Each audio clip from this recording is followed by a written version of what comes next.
Hey guys, what's up? It's Charles Float here and welcome to the new, updated and improved Twitter Takeover 2.0, the Blue Edition. Firstly, I'd like to thank you for purchasing. It means the absolute world to me that you trust me with your marketing and business education, especially when it comes to one of the best platforms to do so that is currently going through a renaissance phase with the takeover driving more impressions and clicks than Twitter has ever seen before.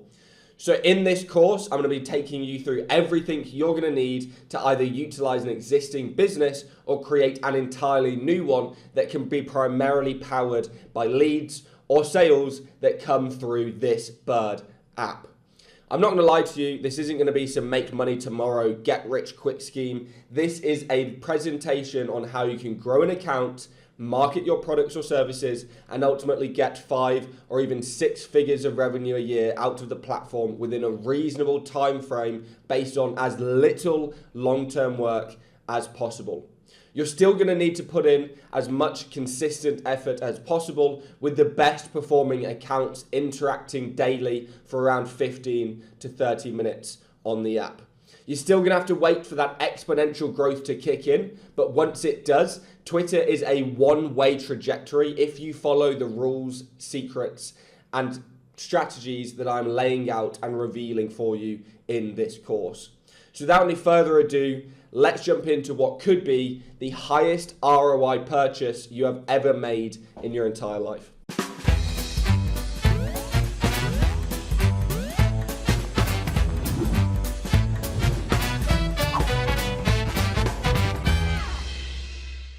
So the first question you should be asking yourself is, why would you want to be marketing on Twitter? And why would you want to be using Twitter as a primary source of business leads and sales going into 2023 and for the rest of the 2020s? Well, as of December 2022, Twitter is going through its peak monthly active users with over 250 million active monthly users using the app and website to post and engage with on the website. Currently, it's on track to beat Facebook's monthly active users in 2023. And likewise, there is the death of Facebook and Instagram, especially when it comes to organic engagement. Most platforms are doing the opposite of what Twitter is doing and trying to decrease organic reach in favor of targeted content that will keep you engaged on the platform and highest profitability when it comes to ads displaying. Right now, Twitter is actively losing advertisers, which is making the platform cheaper to use when it comes to ads, and means that Twitter is displaying less ads, both with the addition of Twitter Blue as a subscription, which is going to be showing 50% less ads, as well as the fact that there's just less ads to show on the platform anyway, which means that we are seeing higher organic engagement and impression numbers than we've ever done before, because there's a combination of peak monthly active users with the death of the ads and sectors when it comes to the engagement from Twitter Blue and from advertisers leaving in droves. There's also a massively high organic CTR. That means that when you share a link in a tweet on the platform, you generally get a significantly higher CTR, so you'll get more clicks than if you shared it on a Facebook page or profile or something along those lines. If you share it in a TikTok comment section or whatever, you're going to be getting way less CTR. Yes, TikTok is a fantastic platform to gain impressions and views, but unfortunately, the average TikTok user has a way lower net worth than the average Twitter user does, and has a lot less disposable income. So you're going to be wanting to look at higher end or medium end products on Twitter, because the average user is going to have a higher level of intelligence and a higher level of net worth and a higher level of disposable income than the average TikTok, YouTube, and Facebook users do. Likewise, with Musk taking over the platform, there's a lot lower likelihood that your account will end up getting banned, which is obviously a massive risk when you're investing huge amounts of hours, time and resources and money into these accounts. You don't want it to get banned because then you're going to end up wasting all your time. And with Musk taking over the platform, the likelihood that you're now going to get banned or you're going to be sharing some kind of stupid, politically incorrect meme or whatever that's going to end up getting you suspended or whatever is a lot lower, which is a lot better for us marketers trying to make sure that we are protecting our accounts. Likewise, DM spam isn't nearly as prevalent as it is on other platforms. So when you have things like LinkedIn, you're going to be dealing with 5 to 10 messages every single day coming through your DMs, unless you have premium, that are going to be spamming some sort of offer or something. The average quality of a DM on Twitter is going to be significantly higher than basically every other platform out there. The next decision you're going to be wanting to make is picking your niche. Now, you can already have a niche that you're experienced in because that's going to be giving you a head start when it comes to other people who are going to be picking one that they don't. And in general, one of the first things that I do recommend is that you do have some level of knowledge or experience or likelihood, such as a hobby, for example, that you're actually wanting to go and learn and engage with the topic and expand your own knowledge so that you can help other people in that niche expand theirs as well. It needs to be big enough on Twitter, so you need to be able to locate large niche accounts that you can use as a basis to base your tweets and strategies on, as well as the fact that they can be used as examples of what you want to be building into so that you can actually have proof of concept, because there's some niches that aren't going to have what I'm going to say next, which is a clear monetization path. And what I mean by that is making it blatantly obvious how you're going to monetize something, right? For example, with SEO in my niche, I can monetize it with courses, I can monetize it with consultancy, I can monetize it with freelancing or agency work, I can monetize it by selling links, selling software, doing affiliate for SaaS. There's multiple clear monetization paths when it comes to that specific niche. With other niches, especially things like hobbies, things like all sorts of sports kind of hobbies and things, the monetization path on Twitter at least isn't nearly as clear. Yes, you're going to be able to easily create some kind of golfing course or whatever, but sending specific people through to golfing affiliate leads or sending people specifically through to buy specific kinds of equipment and things via affiliate isn't going to be nearly as profitable as if you're doing that in SEO as if you're doing it on this account.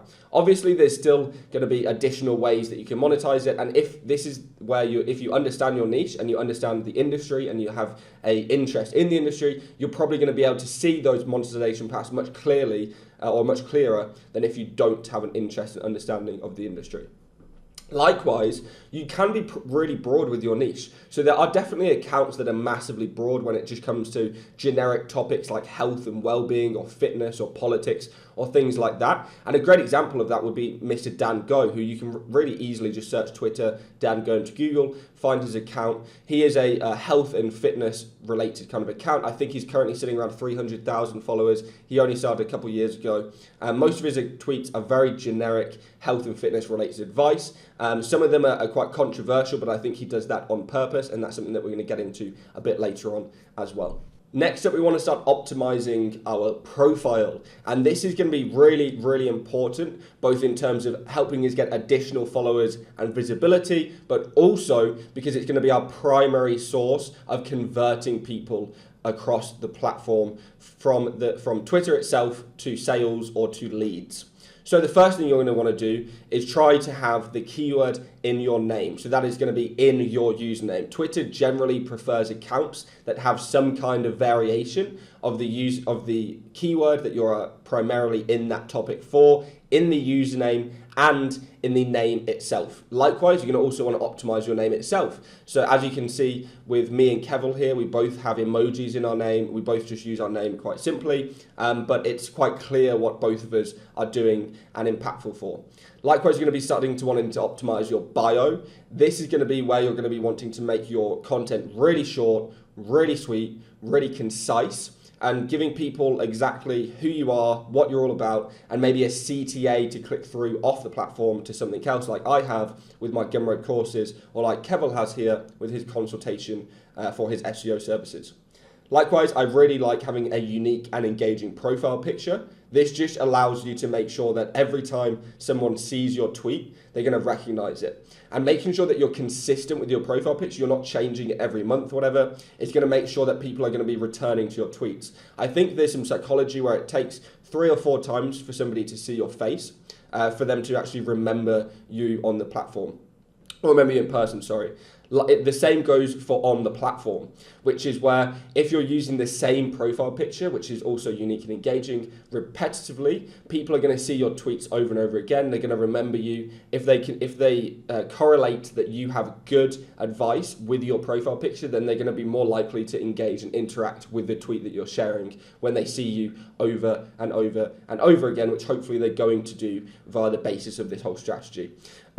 Likewise, I like having an impactful banner. I don't like advertising in it. You can put some website in the banner or whatever, but I don't like using your Twitter banner for explicitly advertising anything. I prefer having some kind of really impactful banner that forces people to follow you. So my banner is me talking in front of about 1,200 people. It's kind of a zoomed out photo of the entire room as well. It makes it seem like I'm kind of a big shot in the conference speaking world and things. And that really helps to convert people and helps them trust what I'm saying.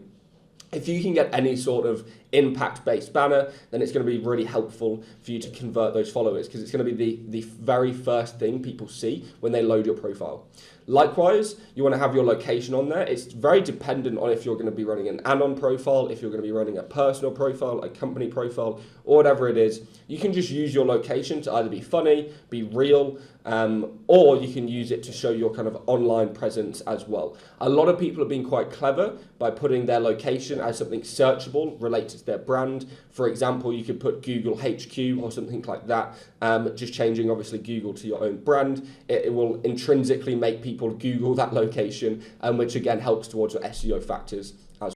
So like I said already, your profile is going to be your primary source of where you're going to be converting users from that profile over to your sales leads or direct sales into revenue.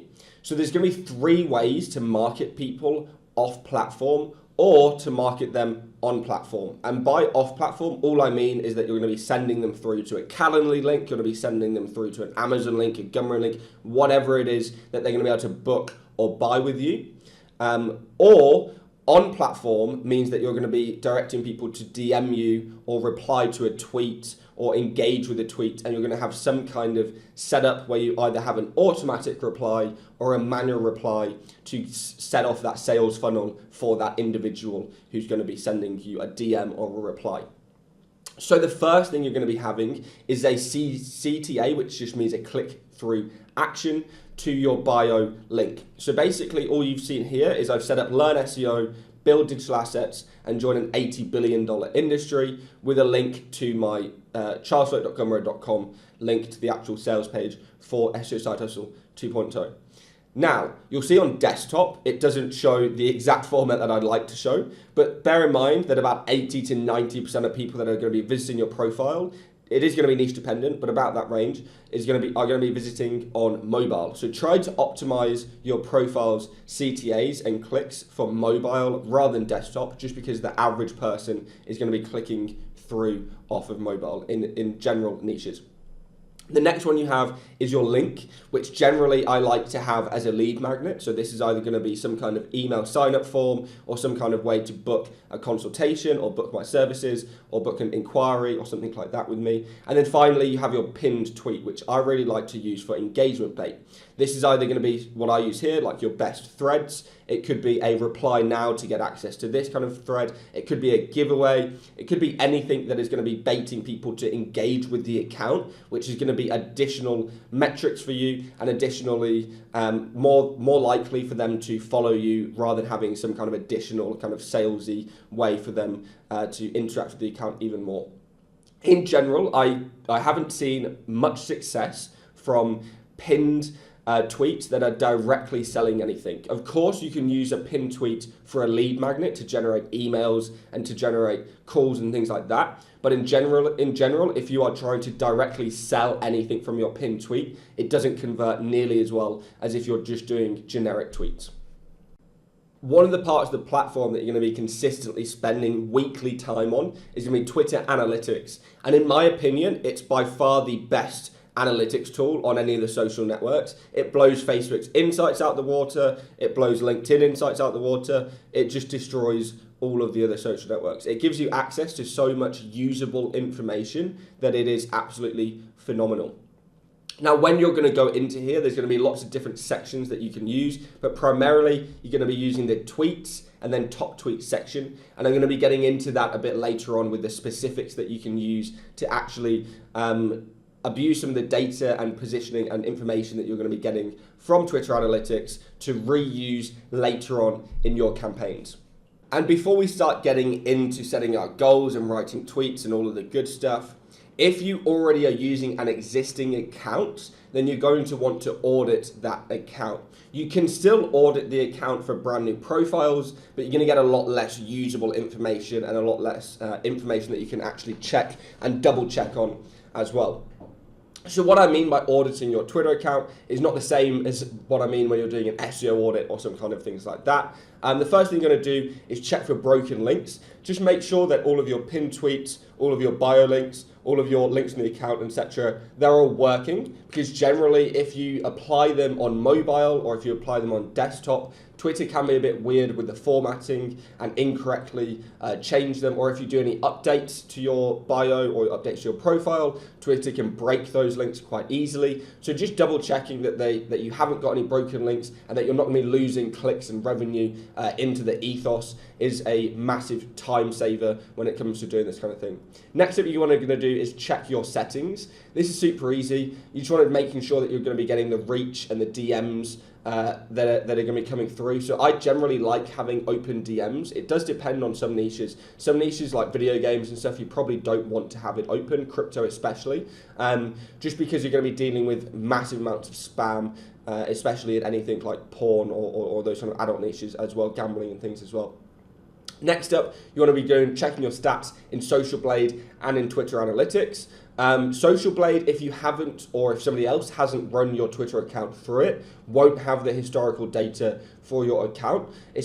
Likewise, if it's a new account, it won't have any data on there. So you want to just get it set up by just running it through there and then checking back every couple of weeks to see how the data is transforming. And then finally, you just want to check shadow bans. So making sure that you aren't going to be getting your account shadow banned from Twitter. Make sure that your tweets are actually going through. Super simple. Use this very easy tool that you can run through and see if your account is banned or not. You're also going to be wanting to be setting goals and targets. Now, I personally have my own daily and monthly and quarterly targets, which are daily number of tweets, daily number of impressions, daily plus monthly number of new followers, and quarterly follower targets. This makes it a lot more business focused, a lot more goal oriented, and once you achieve those goals, it makes it a lot easier to be able to plan for new, better ones in the future. As well as the fact that if you can work towards a goal, you're more likely to actually do the work than if you don't have anything and you're just randomly doing work here and there. Now, when it comes to actually writing and formatting your tweets, there's some kind of both written and unwritten rules when it comes to actually writing your own tweets. So the very first thing you're going to be wanting to do is making sure that you keep and you focus on your topic. Do not try to stray out to other topics, especially when your account is new. It will make your engagement suffer. It will make users mute and unfollow you. And it will be unlikely that the Twitter algorithm tends to promote those kinds of tweets anyway. You will generally see, if you're consistently staying on a specific topic, the algorithm will promote those tweets straight off the bat, whereas it won't promote other tweets that aren't on the same topic of your account. Next up, depending on the language that you're speaking, I'm going to say English here, but it could be other languages. You're just going to want to make sure that you have correct language, correct English and grammar. Using something like Grammarly makes it so much easier to kind of just quickly format, change or edit the punctuation and grammar on the tweets. But making sure that you have correct English and grammar is very important on a platform that is notoriously filled with grammar Nazis.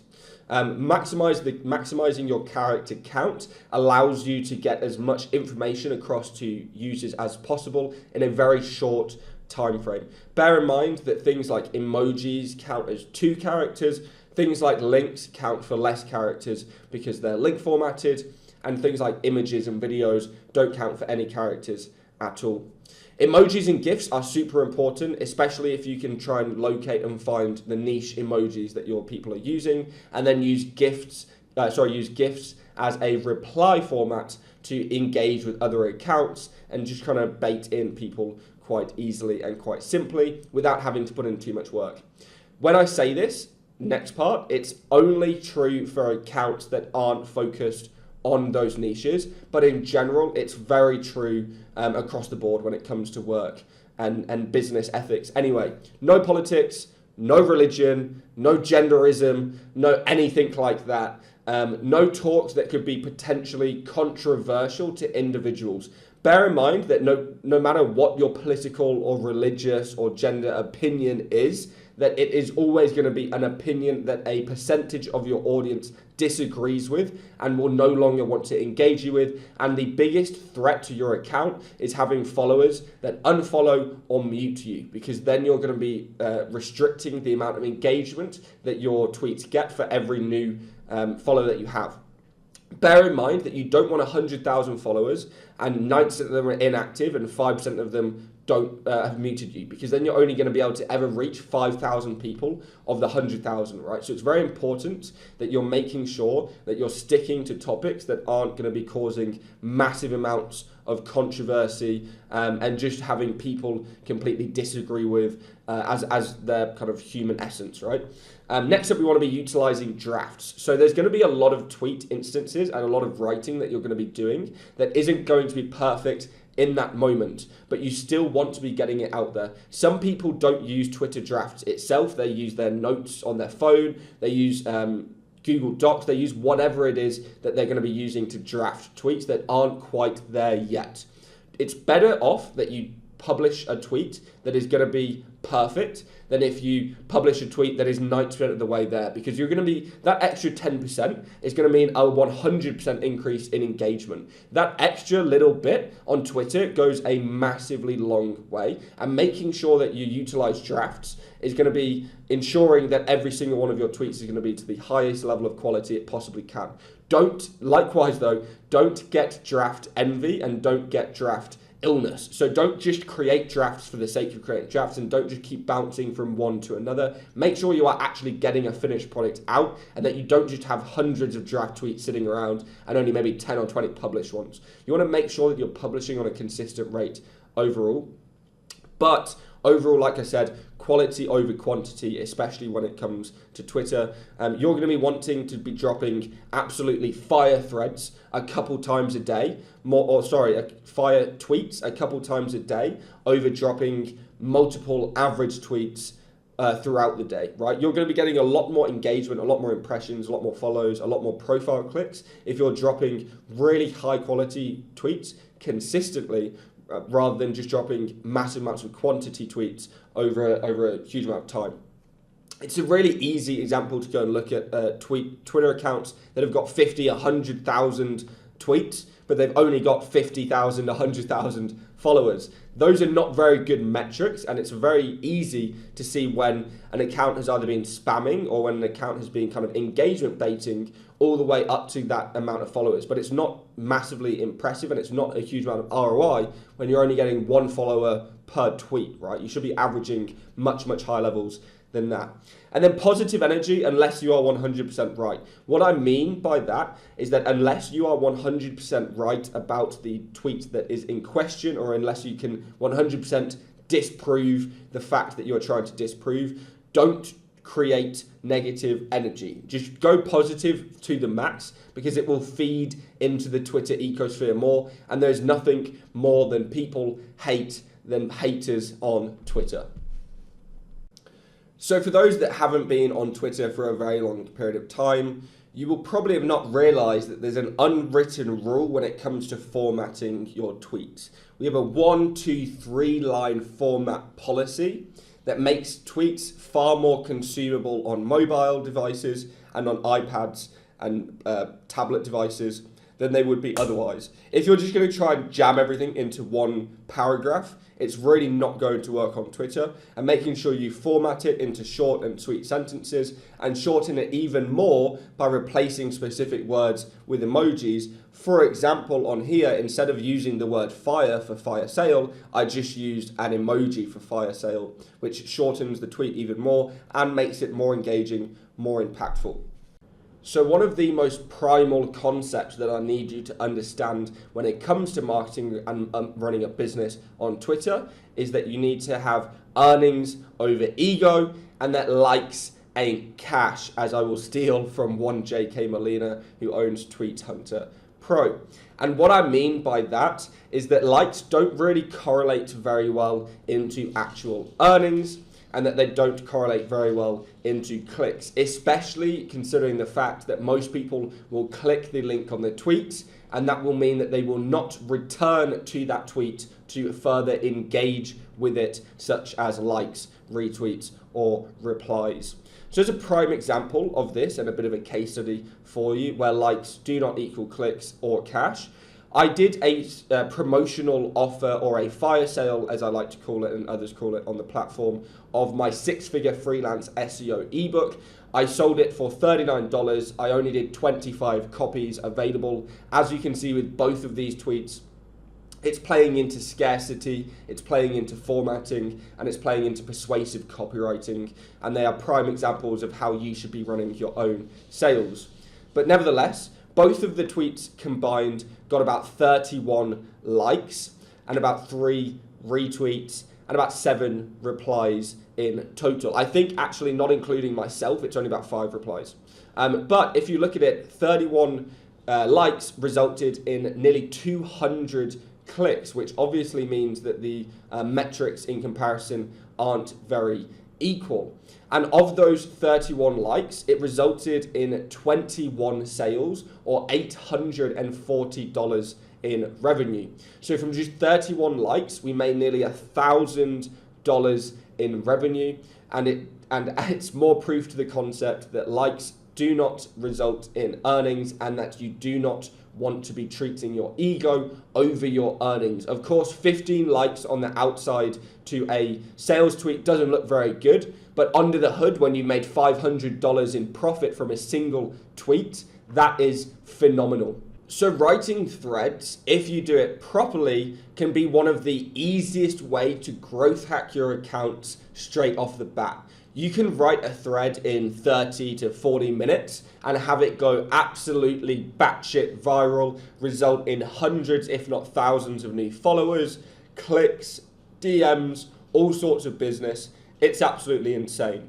There are some rules when it comes to writing threads, however, and there's some guidelines that I'd like to recommend for you. So the very first one is that you're going to use emojis to actually tell people that this is the start of the thread. So either you can use the thread emoji, where people have literally taken the emoji for threading from the knitting and kind of sewing community, use that at the very bottom, or you can just use a downward pointing thumb depending on your ethnic background and stuff. I use the yellow one, even though I'm technically half Asian or whatever. You can also use featured images for your threads. This will massively help increase the engagement with them, because adding an image takes up way more realty in your timelines than not using an image, and it makes it a lot more engaging, especially if you can make that featured image really engaging. Likewise, you can also brand the featured image with your own logos or watermarks as well, which make the whole concept of personal branding or company branding when you're doing marketing on the platform even more impactful. And then always end your thread with a link to the first tweet asking for additional retweets, likes, etc. Just because this gives people an out at the end to immediately give you value back. And if you've given them value, then generally on the platform, they'll return the favor by additionally retweeting and liking it. Bear in mind that to do that, you have to first tweet your thread. Then you have to copy the link from the first tweet of the thread, go through your thread to the bottom, add an additional tweet, which will be an option for you either on mobile or on desktop at the bottom of your thread, and then just link to that tweet asking for a retweet, etc. on there. Likewise, on Twitter, the final thing you really need to know when it comes to writing threads and tweets is that hashtags don't really matter. Unless you're trying to jump onto some sort of trending hashtag or something like that, they do not play an impactful role, and all they do is take up additional character spaces. You can just use your singular word and the algorithm detects that it is relevant to the topic that you are trying to target. As an example, all I use is SEO in most of my tweets. And if you go and search SEO into Twitter search, you'll find a lot of my tweets will be coming up in there without using the hashtag, even if you use the hashtag SEO as well. So don't matter with hashtags unless, like I said, you're trying to jump on some sort of trending hashtag that is popping up in the world. So in the next section, we want to be talking about marketing on Twitter itself. So the very first piece of advice I have for you is to use custom links. No URL shorteners, no bit.ly links, no bit.ly links, nothing like that. You want to be using custom links with custom URL parameters that allow you to track those links inside of analytics. Even if you're using platforms like Gumroad to sell on, you can still set up Google Analytics or other analytics tools inside of it, which then allows you to do these kind of custom parameter URL tracking codes, which allows you to see a lot more information about where they came from, who they are, and additional information inside of your analytics platforms. And next, I want to talk to you about marketing the tweets themselves, because there's a lot of guidelines and rules that are kind of unset in stone that will help you get to your tweets. And what I mean by marketing tweets is literally tweets that are marketing something for you. That might be marketing a product, marketing a lead generation form, marketing to DM you. It could be any sort of tweet that is promotional in nature. So in general, you will get more engagement for promotional tweets around launches and milestones and things that people can congratulate you on and engage with you on. You'll get less engagement, as you've already seen, around things like sales and promotions that are just direct promotional tweets that are not going to be directly going to be able for people to generally reply to, congratulate you on, engage with, etc. It's just the nature of how things go. But again, remember, likes do not equal cash and earnings over ego. Short form is better. This just basically means that whenever you're writing sales tweets or marketing tweets, you're going to be wanting to keep them as short as possible, just generally because long form tweets and long form threads and things like that, specifically for anything that is trying to sell things, don't do nearly as well as just an individual tweet that is really short to the point. Here's my offer, here's how cheap you're going to get it, here's the time frame that you can get it in. That's what works best. Persuasive copywriting is a must. If you don't understand persuasive copywriting, if you haven't done any sort of background in copy and in writing and understanding how to persuade people to convert, your tweets probably aren't going to do very well. Using my account and my tweets and my writing style as a basis for your own persuasive copywriting style is a suggestion that I can make to you there. But of course, you're going to be wanting to look at other people. There's other accounts that you can follow that I'm going to be showing you that are going to be more relative to what you want to be doing on the platform later on. Scarcity works best on Twitter. When people know that they have a limited time frame to do something in or acquire something in or get in on a deal on, then they're going to do it a lot more often than if you just say, hey, I have this offer. If you say, hey, I have this offer in this time frame and for this number of people, it makes it feel more special and more engagement with them. And in general, you'll pick up those people that are going to be thinking quickly rather than thinking maybe that they're going to be buying you in the future, because you're going to pick them up wanting to get it as quickly as possible, especially if they've already been thinking about purchasing the specific item or product or service that you've been trying to promote previously. If they've already got that in their head and you've been doing fantastic marketing around the product previously, it becomes a lot easier to sell these kind of scarcity-based products if you're doing specific times or discounts or deals around them. Likewise, you want to target your audience with specific types of sales, and especially stacking sales helps. And by stacking sales, I mean upsells and related products. So other products that agencies are going to be able to buy, or individuals are going to be able to buy, sorry. As an example, in my own product toolkit, an SEO agency could probably pick up Local Kingdom, they could probably pick up consultancy with me, they might pick up video audits, They might pick up my PBN course, my no-follow link building course. So there's multiple ways that I can get as much revenue out of an individual customer as possible because I have all of these related services and products that can kind of stack on top of each other. You're still going to be wanting to have a core product offering though. That core product is going to be basically available to every single person in your audience, and it's still going to be somewhat relative. It might be less relative to the more experienced people in the audience, but it's still going to have some kind of value if they pick it up anyway. And likewise, like I said, then you want multiple supporting products that can be upsells, add-ons, and co-sales of your core products as well. One of the easiest ways to grow your account and to get people engaging with it is to use things like lead magnets and giveaways. Giveaways are obvious things. Everybody who's been on Twitter for even a day will have likely seen them, whether, especially in the crypto scene, where they're doing follow, like, and retweet for X. They might be doing a giveaway of some $100,000 NFT or some sports car or whatever. Half the time they're fake and they have manipulated people at the end. You could also do that if you want to, that it might end up hurting your brand if it comes out that you have faked giveaways. When I'm talking about lead magnets are simple things like free ebooks, free video courses, free sessions with you, free things like that, that people will give you their email address in return for. Downloads, checklists, anything like that. All you're wanting to do is basically get their email so that you can email market them later on with your premium products. But lead magnets and giveaways are a fantastic way to grow your account organically, especially if you've got connections with bigger accounts in your niche that will automatically share those for you as well.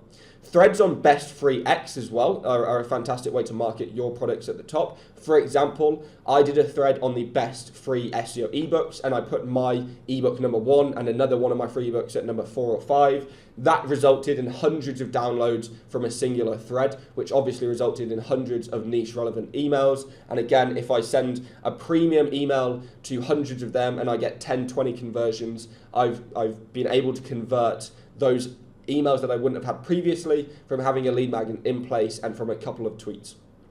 Appeal to those that think that knowledge should be free as well. So a lot of people on Twitter have got this kind of elitist mentality that nobody should have to pay for information, nobody should have to pay for knowledge. So if you can bait in those people by saying, hey, look, I'm giving this away totally for free as it should be. X shouldn't cost you a penny. This shouldn't cost anything from the people. These people are charging you X thousands of dollars. These people are charging you X hundreds of dollars. I'm charging you nothing. All of those kinds of baits are fantastic ways to get into those people's heads that knowledge should be free, and that it's a very easy way to bait in additional shares and things. Just bear in mind that any free things that you're giving away still need to have some level of value, and that you're wanting them to be a magnet so that they're magnetized to your content, they like your brand, they trust your brand, and that the next time you send them something that is a premium offer, they're much more likely to pick it up because they've already gone through a piece of content for free that they actually enjoyed from you. Polls, as you've probably seen from Elon Musk using them to basically run the platform recently, are one of the quickest ways for a user, or in fact, it's probably the quickest way for a user to directly engage with you on the entire platform. And it's also the easiest way on the platform to cause debate and controversy by just putting out polls that are going to be really decisive in who they target and who replies to them. Likewise, you can actually reuse the same kind of polls monthly, quarterly, or annually to get new information, new data, and as a comparison to the poll that you ran in that previous sector. So polls are just a fantastic and interesting and easy way to additionally add value very quickly. And if you run out of content ideas and you want to get 1,000 people to interact with your account, it's a very, very easy way to just send something out there for you. I can't really give you any ideas around polls about how you should create them because it's so dependent on your own niche. Next, I want to talk to you about finding optimal tweets and finding Twitter lists using Twitter and Google search operators. So just like the advanced Twitter search field that you'll have, you can actually just straight up use Twitter search operators to find amazing tweets, amazing accounts, and all sorts of stuff that will give you inspiration and ideas to use for your own niche Twitter account.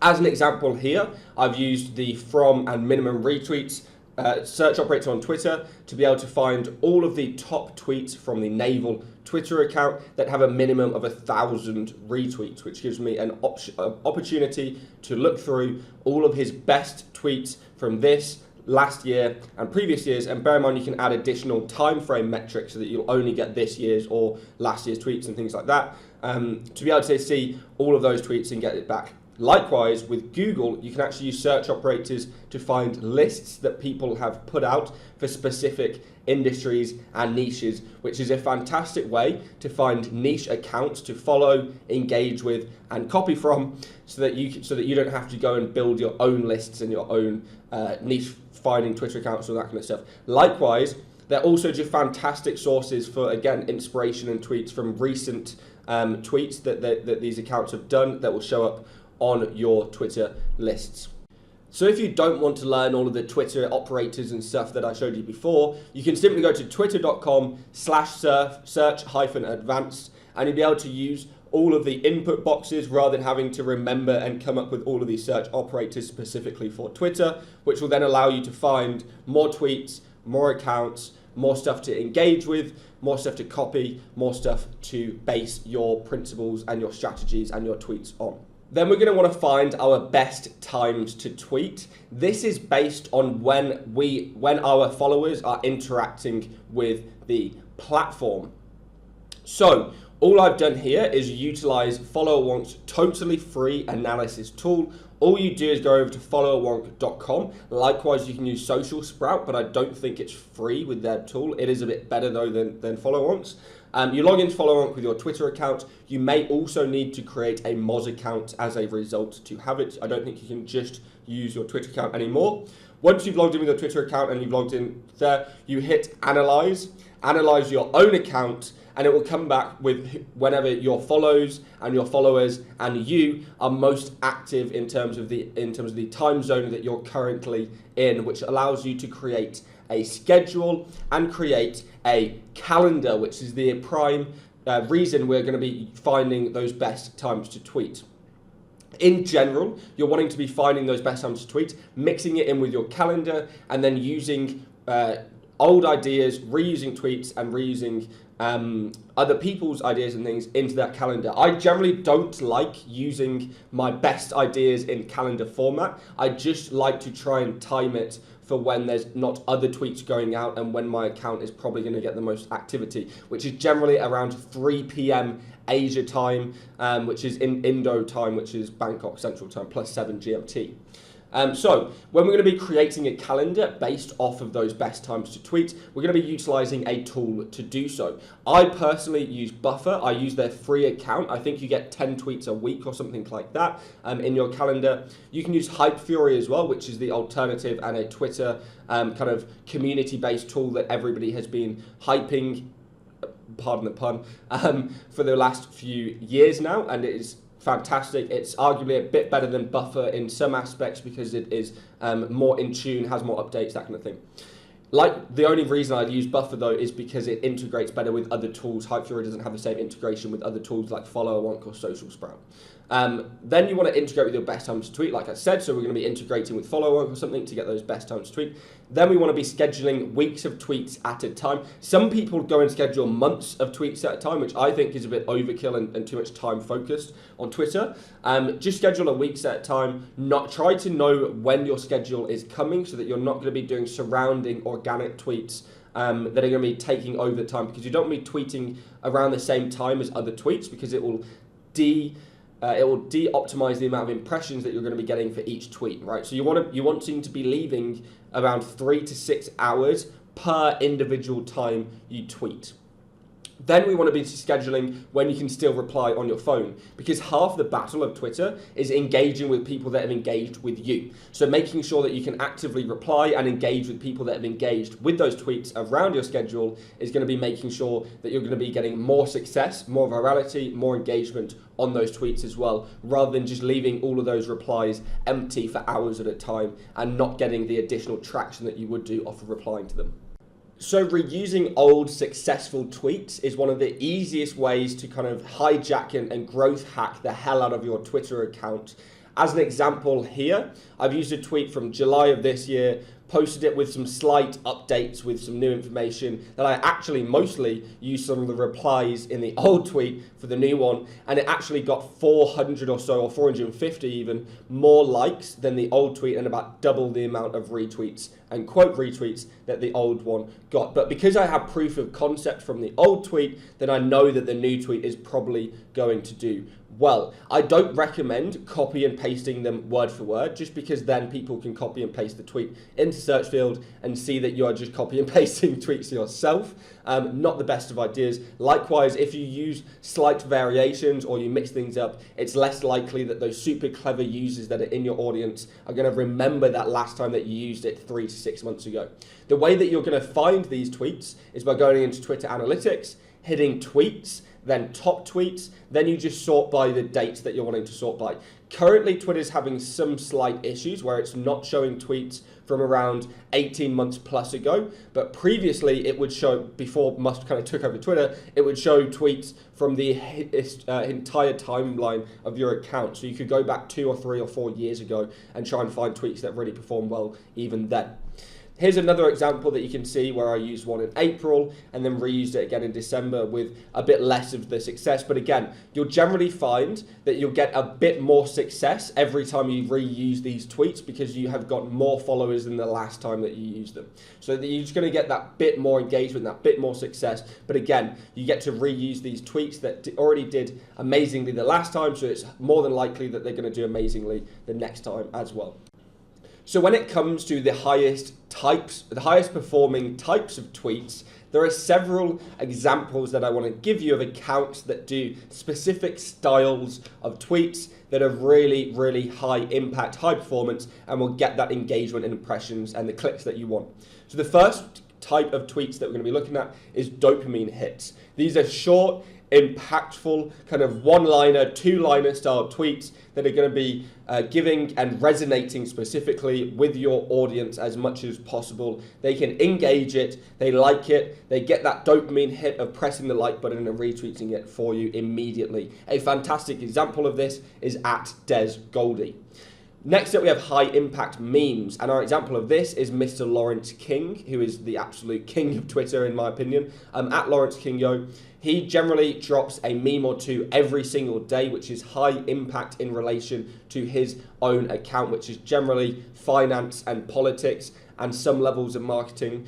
But in general, it's going to be memes that are going to be relative to the current state of the world, the current state of the industry, current state of whatever is going on, and they resonate again with your audience. Next up is going to be long form threads. So these are exactly what it says on the tin. These are threads that are going to be hundreds or even 1,000 of tweets long. Sometimes Sahil's tweets are absolutely, sometimes Sahil's threads, which is my example here, Sahil Bloom, are absolutely insane. I've seen his threads get 300, 400 tweets long very consistently every single day. And as a result, his account, I think, is reaching over a million followers as a result. The next up is actually an SEO competitor of mine, though he's not really a competitor because he is primarily focused in a foreign language, which is Spanish. So it's at Otto F. Gonzalez. And Otto really focuses on threads that basically other people have already done or copying threads that other people have already seen success in English and then translating them and doing his own versions and his own twists of them in Spanish. And these threads that he often produces far exceed the likes and retweets and things of the English versions of those threads, especially if you can do them in the specific languages, and especially when it comes to things like Spanish and Chinese and these gigantic languages that have got multi-billions of speakers in the world. The algorithm tends to be a bit weaker in analyzing them and trying to prop them up. So you can get away with more in those languages. The same with SEO, you can get away with more in foreign language tweets and things as well. And you'll get higher engagement of essentially just taking other English threads and translating them, not verbatim, putting your own twist of course, but into your language. You'll see amazing amounts of success just from doing that. So when it comes to new accounts especially, one of the easiest ways to grow your account is to engage and bait other large accounts in your niche. So just like I showed you earlier where you found other people's Twitter lists, I want you to go ahead and create a Twitter list of your own of all the accounts you're trying to get to follow you, all the accounts you're trying to get retweets from, all the accounts you're trying to get replies from. That way, once you have that full list on Twitter, you can essentially just go to the list and see and reply to every single tweet on there every single day, and you should get traction off of that. And it could be a 10-20 minute job replying to 100 tweets, but you will see traction off of it if you do so.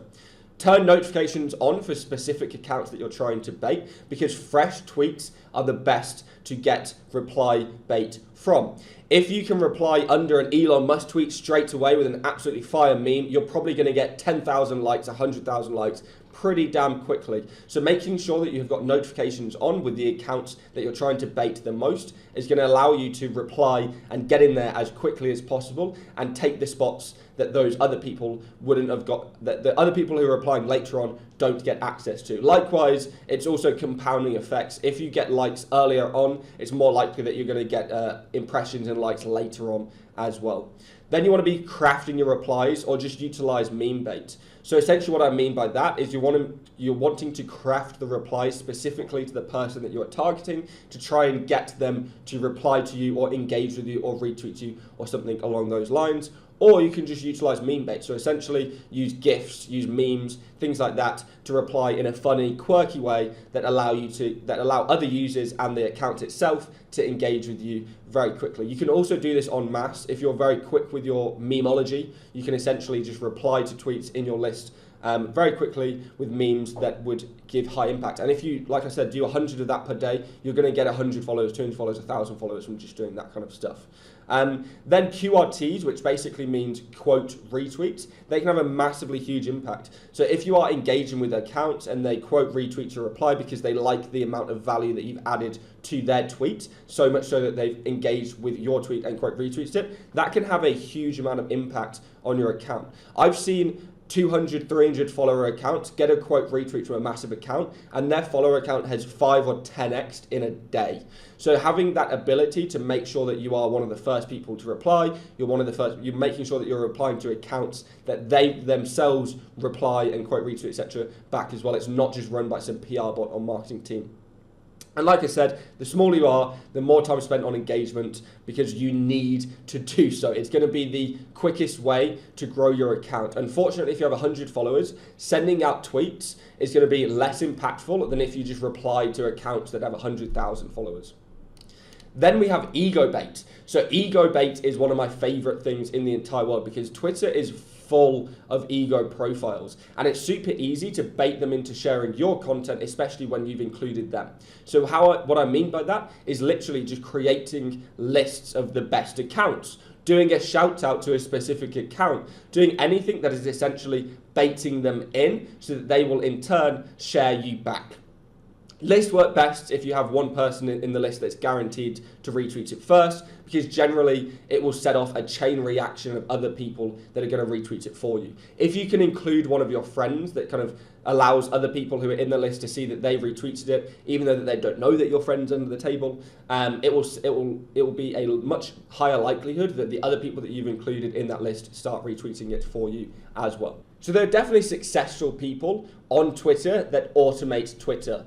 But in general, it's way harder to do, way harder to pull off than it's worth. And especially with Musk implementing these additional spam and bot checks on accounts, it's probably going to become increasingly more difficult to do so. So I don't actually recommend that you automate Twitter. And when I say that I don't recommend you automate Twitter, I'm not talking about scheduling, I'm talking about automation. That means DM bots, bots for tweets, feeds, all of that kind of stuff. It annoys people, you don't get to engage properly, and you don't get to control the content that is properly shared because of the massive amounts of automation and stuff that is just sharing random stuff that the bot thinks is relevant or that you have set up for it to feed. That being said, if you want to automate it, there's many simple ways that you can do so. You can use Twitter bots, which is by far the easiest one. There's many Twitter bots on the platform. Again, a lot of them are shutting down recently due to Musk's improvements.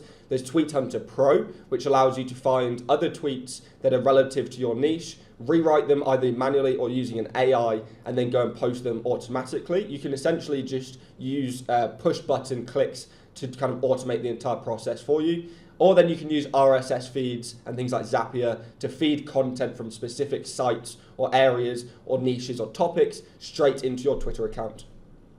And then we have AI tweets. So AI tweets, especially with these newer models, have actually been performing better than I expected. And I've done several tests now to kind of see how they've ended up. Still, they definitely don't outperform humans. And if you're in tech, SEO, marketing, things like that, people have actually gotten pretty good at detecting when you're using AI tweets or not. Most of the tweets that I'm going to share with you here end up getting picked up on by users in the marketing fields and stuff as AI-based tweets. That being said, you can literally create and schedule 3+ tweets a minute using AI. And if you use tools like OpenAI with their DaVinci 3 model, which is the highest level of data set in the world for text modeling, it's only 20 cents per 1,000 tokens. And generally, you'll get about 11 tweets per 20 cents. So not all tweets are usable. In general, I'll generate about 40 tweets, and you normally have to put your own tweets in first and then generate tweets below those tweets underneath. I'll generally get about 40 tweets. Of those 40, I can use maybe 15. So not all tweets are usable, just bear that in mind.